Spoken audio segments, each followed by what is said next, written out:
너무나 기뻐하실 것 같습니다. 오늘 이 무더운 날씨 가운데서 이렇게 우리 하나님께 예배하고 또 하나님을 만나기 위해서 이곳에 참석하신 여러분들, 하나님의 은혜가 풍성하게 임하게 되시기를 간절히 바랍니다.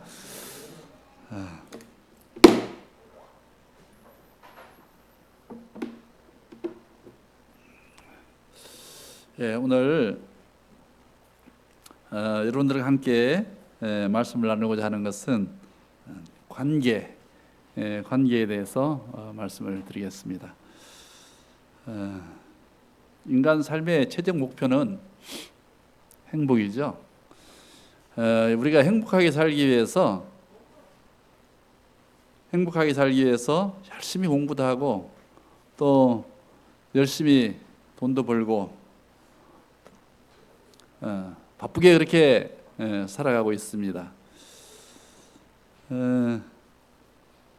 그리스도인들의 최종 목표는 뭘까요? 그럼 그리스도인의 최종 목표는 우리가 하늘나라죠.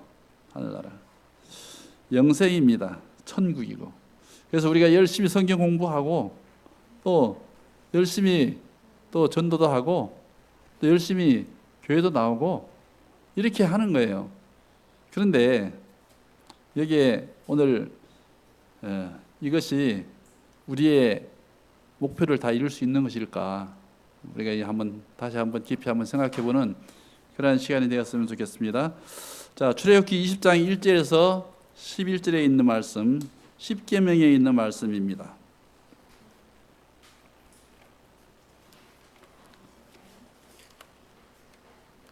출애굽기 20장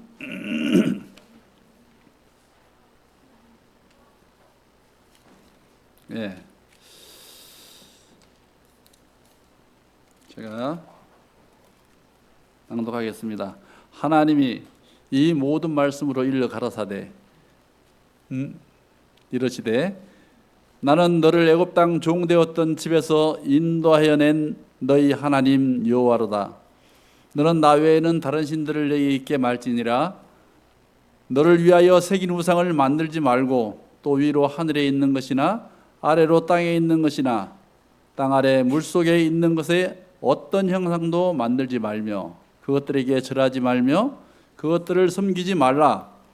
나 여호와 너희 하나님은 질투하는 하나님인즉 나를 미워하는 자의 죄를 갚되 아비로부터 아들에게로 3, 4대까지 이르게 하거니와 나를 사랑하고 내 계명을 지키는 자에게는 천대까지 은혜를 베푸느니라. 너는 내 하나님 여호와의 이름을 망령되이 일컫지 말라. 여호와는 그의 이름을 망령되이 부르는 자를 죄 없다 하지 아니하리라. 안식일을 기억하여 거룩히 지키라. 엿새 동안은 힘써 내 모든 일을 행할 것이나 제7일은 너희 하나님 여호와의 안식일인즉 너나 내 아들이나 내 남종이나 내 여종이나 내 육축이나 내 문 안에 유하는 객이라도 아무 일도 하지 말라. 이는 엿새 동안에 나 여호와가 하늘과 땅과 바다와 그 가운데 모든 것을 만들고 제7일에 안식하셨습니다. 그러므로 나 여호와가 안식일을 복되게 하여 그날을 거룩하게 하였느니라. 아멘.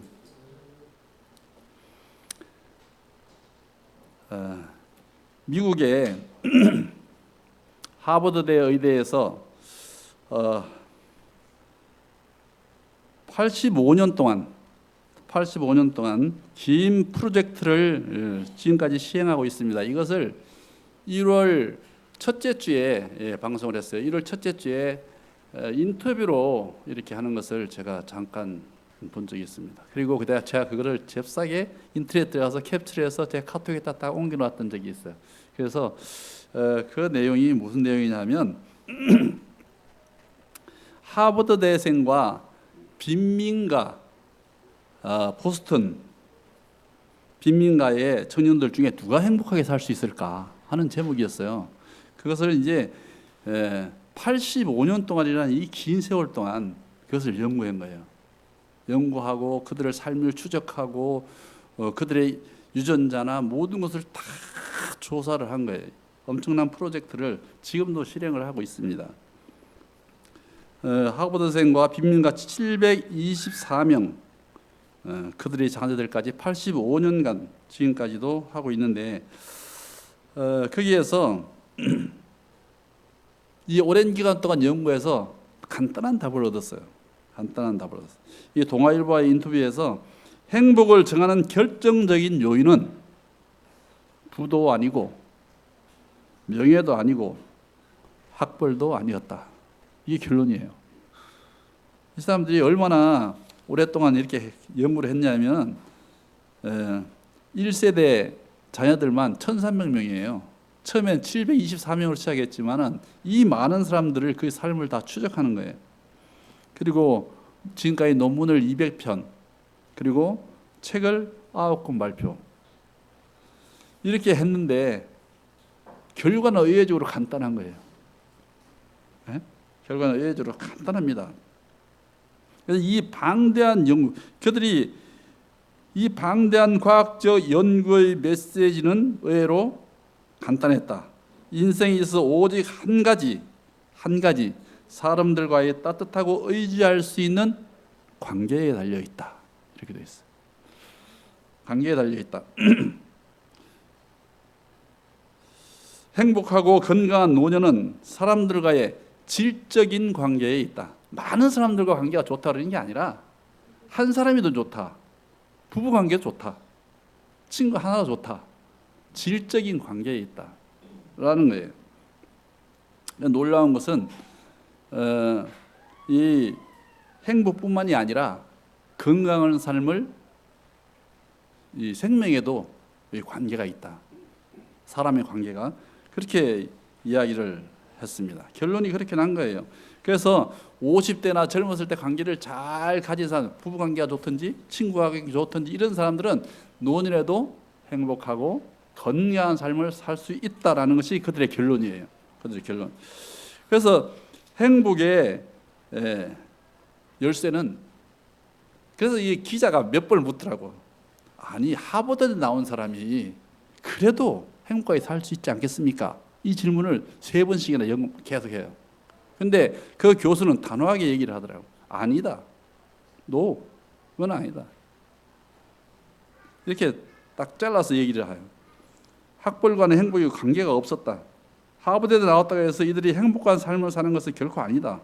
이러한 점은 분명하다. 이렇게 얘기를 했어. 돈과 명예도 인생의 총착점인 노년의 행복을 보장해 주지는 못했다. 행복의 열쇠는 사람들과 따뜻한 관계임이 과학적으로 여러 차례 증명되었다라고 이렇게 강조를 하는 것을 봤습니다. 기본적으로 살 곳이 있고 먹을 것이 있고 의료기관에 접근할 수 있는 사람에 한해서이다. 이렇게 얘기를 했어요. 네, 먹을 것이 있고 일단, 그리고 또 내가 살 곳이 있고, 그 다음에 의료기관에 접근할 수 있는 수준, 그 이상은 돈도 명예도 학벌도 행복에 영향을 주지 못한다. 이렇게 얘기를 했습니다. 자, 그럼 따뜻한 관계가 어떤 관계일까요? 내가 따뜻한 관계. 이 따뜻한 관계라는 것은 이런 거라 그래요. 자신을 숨길 필요 없이, 내 자신을 전혀 숨길 필요 없이 나 자신으로 있을 수 있다고 느끼는 관계. 이거 어려운 거예요, 그죠? 나 자신을 전혀 숨기지 않고 내 자신 스스로 있을 수 있다고 느끼는 관계. 우리는 사람들과 대화하고 사귀어도 진실은 숨기고 얘기하는 경우가 상당히 많이 있어. 그러나 내 자신 그대로를 드러내 보일 수 있는 그런 관계를 얘기를 하고 있습니다. 우리가 그런 관계에 인생에 한 명이라도 있다면 그 인생은 성공한 관계요, 행복한 삶을 살아갈 수 있다라고 그렇게 이야기를 하고 있습니다. 자, 우리 조상 아담과 하와가 죄를 지었어요. 죄를 지었어요. 하나님과 맺은 언약을 깨어버렸어요. 그 이후에 그들은 하나님께서 입혀주신 영광의 옷은 사라지고, 그리고 수치와 두려움에 사로잡혀서 동산 나무 숲 사이에서 숨어서 있었어. 숨어서 두려워서 떨면서 숨어서 있었어요. 그때 하나님께서 찾아오셨어요. 하나님께서. 죄인이 먼저 잘못했다고 용서를 빌어야지. 하나님께서 찾아오셨어요. 아담아, 내가 어디 있느냐? 하나님께서 모르셔서 물은 게 아니죠. 내가 어디에 있느냐? 아담아, 내가 그 나무 사이에 숨어 있느냐? 왜 그 나무 사이에 숨어 있느냐? 이렇게 먼저 찾아오셔서 하나님께서 애처롭고 가련한 그러한 심정을 드러내시면서 손을 내미셨습니다. 우리가 살아가면서 정말 삶에 찌들고 힘들고 우리가 이 세상 살아가기가 얼마나 힘듭니까? 부딪히고 정말 내가 주저앉고 싶을 때에 우리 하나님께서 찾아오십니다. 야, 현수야, 네가 어디 있느냐? 네가 왜 거기 있느냐? 이렇게 손을 내미시면서 우리에게 그 손을 잡기를 원하시는 것입니다.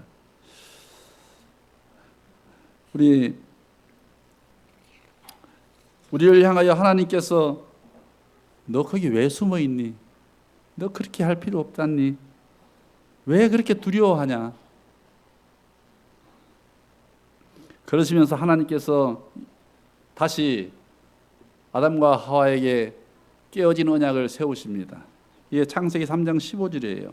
내가 너로 여자와 원수가 되게 하고 내 후손도 여자의 후손과 원수가 되게 하리니 여자의 후손은 내 머리를 상하게 할 것이요 너는 그의 발꿈치를 상하게 할 것이니라. 아담아, 내가 살 길이 있으니 거기서 나와라.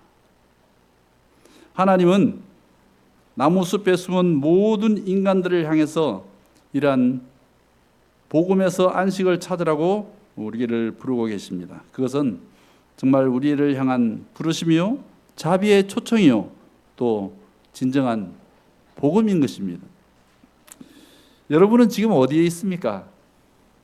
교회에 있다고요? 자, 여러분 지금 어디에 있습니까? 어디에 있든지 예수님께서 부르시는 그 부르심을 듣게 되시길 바랍니다. 그 손을 꼭 잡으시기 바랍니다. 예수님께서 로마서 5장 8절에 이렇게 말씀하셨어요. 우리가 아직 죄인되었을 때에 그리스도께서 우리를 위하여 죽으심으로 하나님께서 우리에게 대한 자기의 사랑을 확증하셨느니라. 우리가 아직 죄인되어 있지만 예수님께서 십자가상에서 우리에 대한 사랑을 확실히 증명하셨단 말이에요. 확실히 증명하셨다. 네. 그래서 그 십자가에서 우리의 죄값을 다 치르시고 우리를 용서하시고 우리를 구원해 주셨어요. 우리야 하나님과 그 깨어진 관계를, 깨어진 언약을 다시 회복하기 위해서 하나님께서 그렇게 해주셨어요. 우리가 빚진 모든 것들을 다 갚아주셨어요. 이제 다시는 빚지고 살지 말라고. 내가 다 갚아줬으니. 너무나 감사하죠. 너무나 감사합니다. 하나님과 우리 사이가 어떤 사이길래 도대체? 하나님과 나와의 사이가 어떤 사이길래? 하나님께서 성경에 우리와 하나님 사이를 여러 관계를 통해서 이렇게 설명해 주셨습니다. 첫 번째, 친구 관계입니다. 친구 관계. 하나님께서 아브라함에게도 벗이라고 얘기해서 더 다정해 보이죠? 벗이라고 이게 친구라고 얘기했습니다. 나사로에게도 죽은 나사로에게도 친구라고 얘기했습니다. 하나님께서 왜 친구로 비유했을까요? 왜 친구로?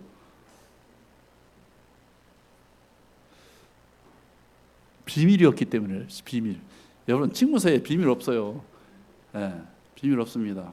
친구가 이렇게 진정한 친구가 되면 비밀이 없어요. 비밀이 없습니다. 모든 걸 다 얘기하는 거예요. 그래서 하나님께서 모세와 친구 사이처럼 대면하셨다라고 그렇게 얘기해요. 출애굽기 33장 11절에 이렇게 얘기했어요. 하나님께서는 모세와 친구 사이처럼 대면하셨다. 이렇게 얘기했거든요. 그만큼 비밀이었고 친근하게 대하셨다.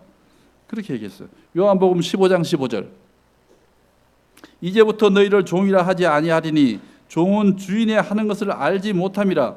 너희가 너희를 친구라 하였노니 내가 내 아버지께 들은 것을 다 너희에게 알게 하였음이라. 하나님께서 이제 다 알려줬다는 거예요. 모두 다 알려줬어. 비밀로. 나는 너희한테 비밀 하나도 없어. 모든 거 다 알려줬단 말이에요.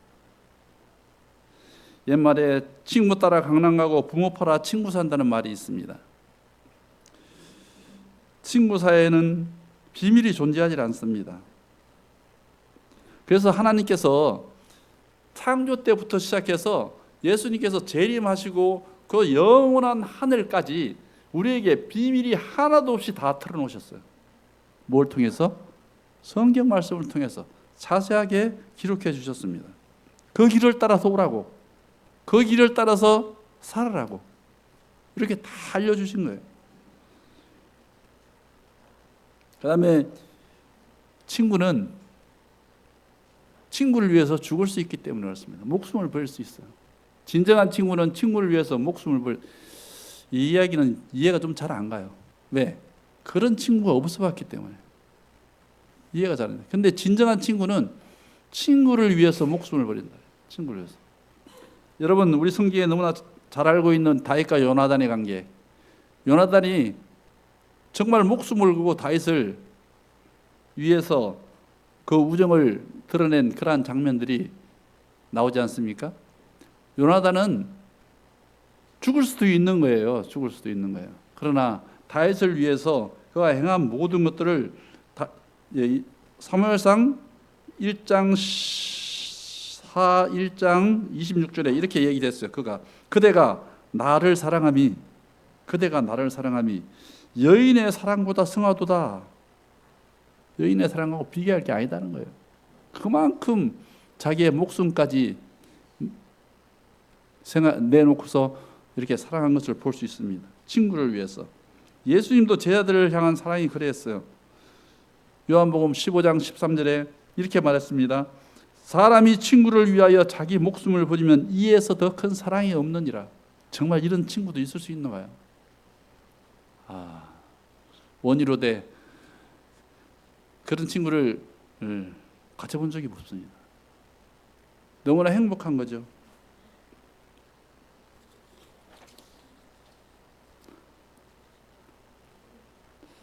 그래서 하나님은 자신이 그 죄인들을 지극히 사랑하셨기에 그 수치스럽고 참혹한 십자가를 마다하지 않으시고 지신 것입니다. 여기 베드로가 예수님이 내가 나를 사랑하느냐 3번 물으셨잖아요. 예수님이 물으신 내용은 뭐냐면 아가페적인 사랑을 물으신 거예요. 그 전혀 아가페적인 사랑은 조건 없는 사랑, 조건 없이. 근데 베드로가 대답한 거는 뭐냐면 친구의 사랑을 얘기한 거예요. 필레오라고 해서 그 헬라어로 필레오. 이거는 친구의 사랑을 얘기해요. 내가 아가페적인 사랑은 내가 할 수 없으나 친구로서의 사랑을 할 수 있습니다라고 얘기한 거예요. 딴 얘기를 한 거. 대답이 달라요. 그렇게 얘기를 한 것입니다. 그러니까 예수님께서 뭐라 했냐? 네가 그럼 나를 사랑하면 친구가 목숨을 버린다 그랬잖아요. 그럼 나를 위해서 목숨을 버려라. 그렇게 얘기한 거예요. 그래서 그렇게 하기 위해서 네가 내 양을 치라. 내 양을 치라. 네가 친구를 위해서 친구를 사랑하는 것처럼 나를 사랑한다 했으니 그렇게 사랑해라. 그래.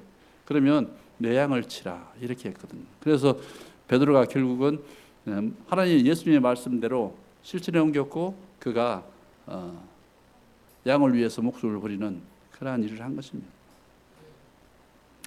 그 다음에 우리 성경에 보면 신랑과 신부로 이렇게 많이 여러 군데 비유를 했습니다. 신랑과 신부로 비유를 했어요. 신랑과 신부로 비유를 한 것은 신랑은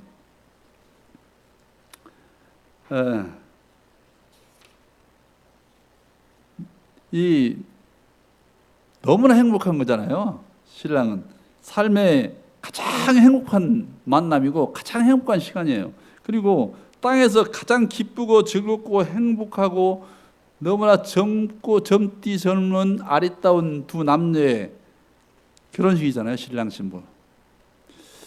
둘만의 공간에서 둘만의 사랑, 가장 행복의 극치를 생각할 수 있는 신랑과 신부로 표현을 하셨어요.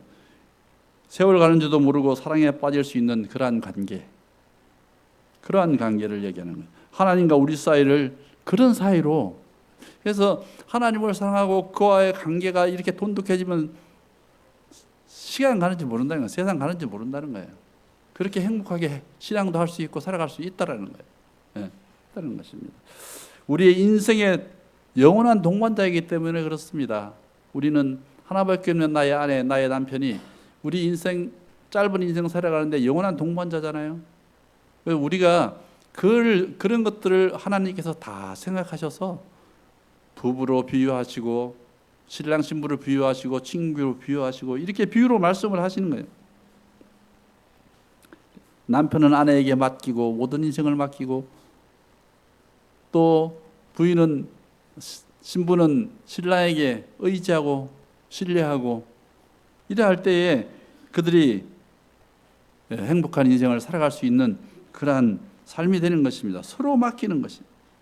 그래서 여기에 말씀하시기를 범사의 주를 인정하라. 그리하면 내 길을 지도하시리라. 그런데 이 둘을 갈라놓는 게 있어요. 갈라놓는 게. 성경에는 둘을 갈라놓는 이유를 딱 한 가지로만 얘기했어요. 그것이 뭐예요? 나 외에는 다른 신을 내게 있게 말지니라. 나 외에는 다른 여인을 내게 있기 말라는 거예요. 간음하지 말라는 것입니다. 그래서 신앙생활을 하는 사람도 똑같아요. 똑같아. 이게 다른 게 전혀 없는 것 같아요. 나 외에는 다른 신들을 내게 있게 말지니라. 하나님께서 거기에 뭐 장엄하게 세세하게 얘기해서 뭐 땅에 있는 거, 땅 아래 있는 거, 물 속에 있는 것 자세하게 설명하시면서 왜 그렇게 설명하셨느냐 하면 가장 빠지기 쉬운 게 그거기 때문에 그런 거예요. 가장. 그래서 그것이 아니면 너와 나 사이를 갈라놓을 게 없다는 거예요. 관계를 깨어뜨릴 게 없다는 거예요. 그래서 우리가 그것만은 꼭 지켜달라 이렇게 얘기를 하는 것이죠.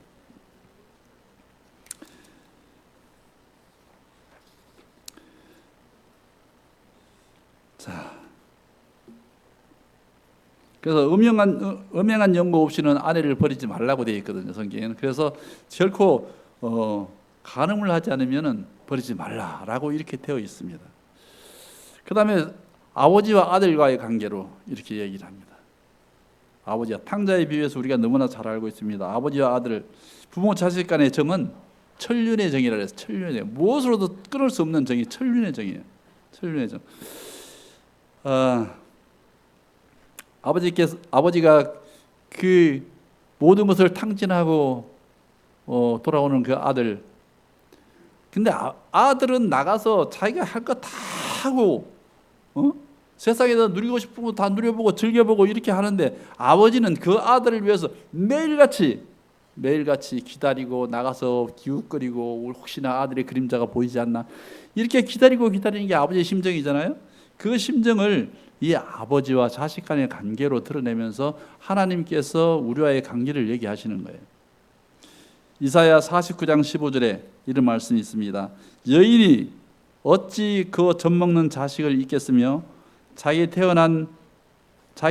태에서 난 아들을 긍휼히 여기지 않겠느냐. 그들은 혹시 잊을지라도 나는 너를 잊지 아니할 것이라. 내가 너를 내 손바닥에 새겼고. 손바닥에 새겼고. 이 뜨거운 부모의 사랑을 이렇게 나타내는 것이. 아비가 자식을 불쌍히 여긴같이 여호와께서 자기를 경외하는 자를 불쌍히 여기나니 이는 저가 우리의 체질을 아시며 우리가 진토임을 기억하심이로다.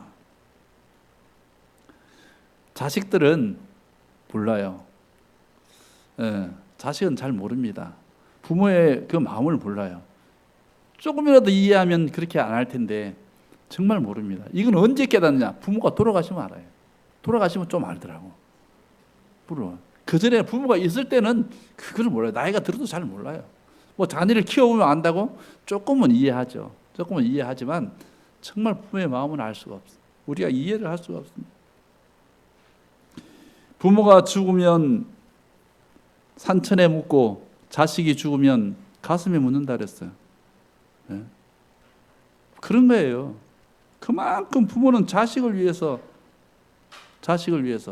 그죠? 그렇게 사는 거예요. 우리는 하루에 수십 번씩도 주님을 버려요. 잊어버리고 내 삶에 바빠서 찌들어서 그냥 몰두해 있지만은 하나님께서는 한시도 우리의 상황을 바라보시면서 우리를 잊지 않으신다는 거예요. 결코 잊지 않아요. 우리는 내 마음대로, 내 뜻대로, 내 생각대로, 내 주관대로, 내 감정대로, 내 혈기대로 이렇게 살아가려고 하지만은 우리 하나님께서는 결코 우리의 곁을 떠나지 않으시는 거예요. 아담이 죄를 지어서 숨어 있을 때 찾아온 그 애처롭고 긍휼이 섞인 그 목소리로 우리를 부르시는 거예요. 언제나 찾으시고 기다리시는 것입니다. 그래서 부모와 자식 간으로 이렇게 비유를 하신 것입니다. 자식은 부모의 재산을 상속받을 수 있습니다. 우리는 하나님의 재산을 상속받을 수 있는 유업자들이에요. 그래서 우리가 하늘을 유업으로 받고 그 나라를 우리가 상속받을 수 있는 자녀들인 것입니다. 그래서 부모와 자식이 아브라함이 가나안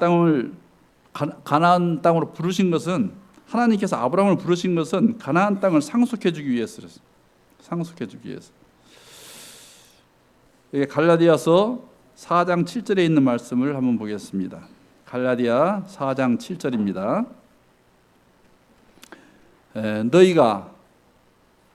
너희가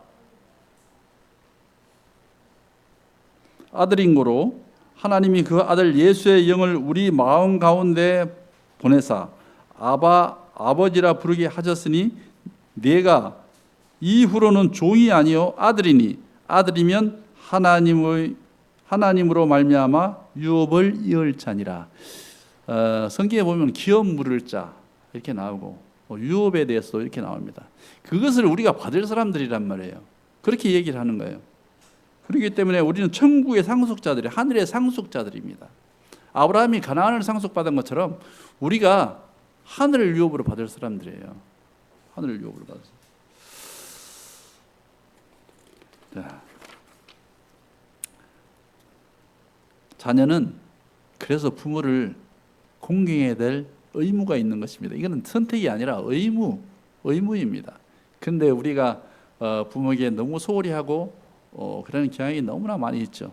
그러나 우리는 부모를 공경해야 될 의무가 있습니다. 효도 중에 가장 어떤가 하는 효는 먹는 것, 입는 것, 관광으로 그렇게 하는 것이 아니라 값비싼 명품백 사주고 이렇게 하는 것이 아니라 부모가 원하는 길을 가서 부모의 마음을 기쁘게 해드리는 것이 가장 큰 효가 되는 것입니다.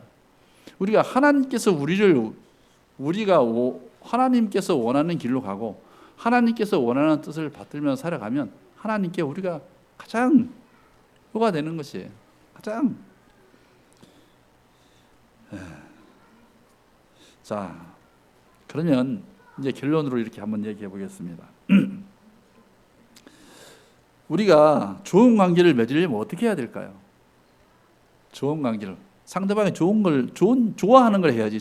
상대방이 좋아하는 걸 해야겠죠? 상대방이 좋아하는 걸 해야지. 당연히 상대방이 싫어하는 걸 하면은 좋은 관계가 이루어질 수가 없어.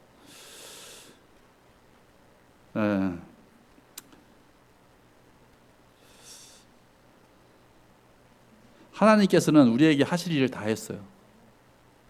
이루실 일을 모두 주셨어요. 주실 것 다 주셨어요. 알려줄 것 다 알려주셨습니다. 십자가에서 모든 것을 다 이루셨어요. 그러면 우리가 내가 정말 죄인임을 인정하고 하나님께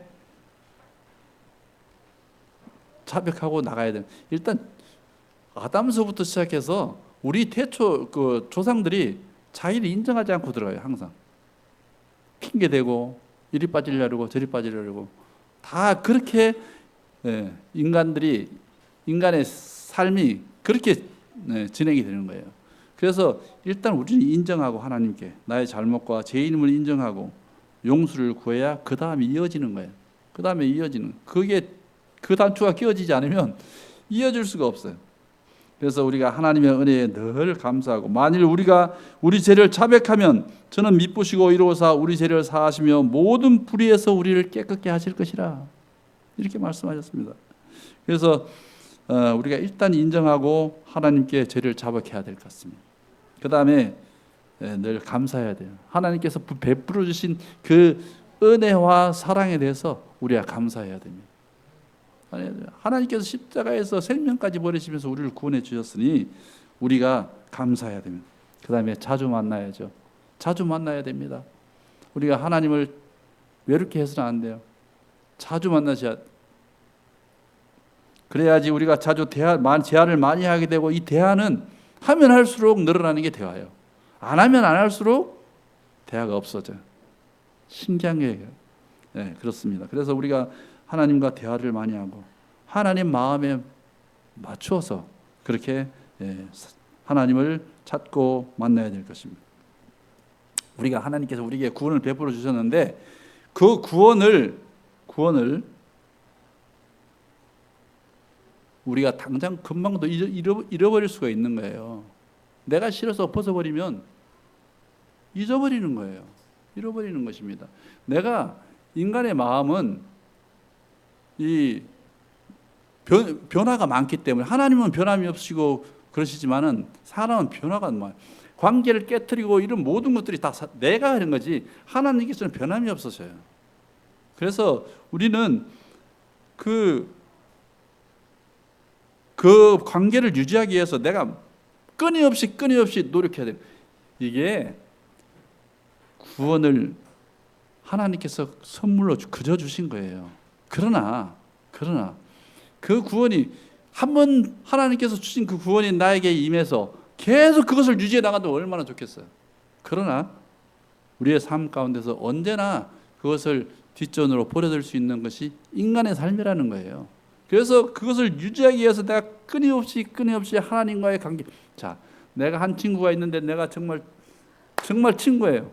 목숨을 걸 정도로 이렇게 친구인데, 내가 내 친구를 계속 유지하기 위해서 나는 아무것도 안 하고 유지 안 하고, 저 친구가 나한테 맨날 야 밥 먹자 뭐 하자 매일 이렇게 하는데, 나는 맨날 그냥 그래 이렇게 해서 유지가 되겠어요, 안 되겠어요? 안 되는 거예요. 이게 관계라는 것은 쌍방이에요, 쌍방. 일방이 아니에요. 하나님께서 구원은 일방적으로 우리에게 베푸셨지만 그 관계를 유지하면서 내가 그 구원이라는 선물을 내가 잘 관리하고 이어져 나가는 것은 내가 할 몫이라고요. 내가 할 몫이라. 그 관계를 유지해 나간다는 거지. 그래서 우리가 그런 관계들을 잘 유지하게 해서, 야, 그래도 넌 적어도 이런 거는 해줘야 되지 않겠니? 이것이 뭐냐 하면 십계명이에요. 십계명. 최소한 그래도 너네가 나한테 이 정도는 해줘야 되지 않겠냐. 그래서 십계명, 나 외에는 다른 신을 잊게 말지니라. 너를 위하여 새긴 유상을 만들지 말고, 또 위로 하늘에 있는 것이나 땅에 있는 물들. 이 얘기가 뭐냐? 그래도 이것만은 지켜다오. 그래야 부부관계가 이어지고, 그래야 나와의 관계가 이어지는 것이다. 이런 거예요. 그래서 여기 하나님의 이름을 망령되이 일컫지 말라. 이게 뭐예요? 하나님의 이름을 망령되이 일컫다 무지하게 많아요. 수도 없이 많습니다. 자, 첫 번째, 아무 뜻 없이 주여 하는 사람들이에요. 이것도 망령되이 일컫는 거예요. 그리고 뭐냐, 가장 큰 것이 뭐냐, 하나님의 이름으로 싸우는 사람들이에요. 예를 들어서 십자군 전쟁으로 따지면 가장 큰 전쟁들 따지면 십자군 전쟁. 옛날에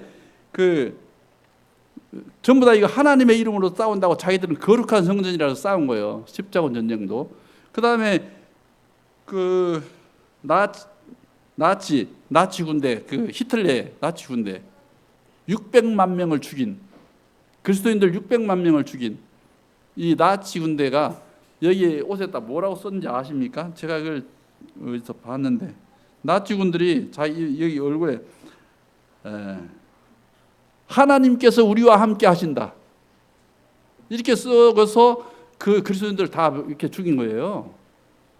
그 사람들 다 하나님의 이름을 망령되이 일컫는, 그리고 자기 이익을 위해서 수단으로 사요. 하나님의 이름을 수단으로 사요. 수도 없이 많아요. 네, 많습니다. 수단으로 사용하는 거예요. 자기의 명예와 부와 자기의 이익을 위해서 하나님의 이름을 팔아는 사람들이 많단 말이에요. 예. 그런 사람들을 얘기하는 거예요. 그런 사람들. 내 이름을 망령되이 일컫지 말라. 결코 내 이름을 가지고 장난하지 말라. 이런 거예요. 그런 걸 지켜라. 그래서 오늘 우리가 이렇게 하나님과의 관계를 이렇게 생각하면서 하나님께서 이 안식일을 주신 것도 이 너와 나의 기념일은 이날밖에 없어. 내가 이날을 정말 복을 주었으니 이날만은 너희가 거룩하게 지키고 나를 만나서 나와 함께 하루를 보내자라고 하는 거예요. 세상적으로 엿새 동안은 너네 먹을 것을 위해서 너네 할 일을 위해서 열심히 노력하고 살아가지만 그래도 하루는 나와 함께 지내자. 그래도 나하고 관계가 유지되고 있지 않을 거 아니냐. 이래서 안식일을 주신 거잖아요. 그날을 거룩하게 하신 거죠.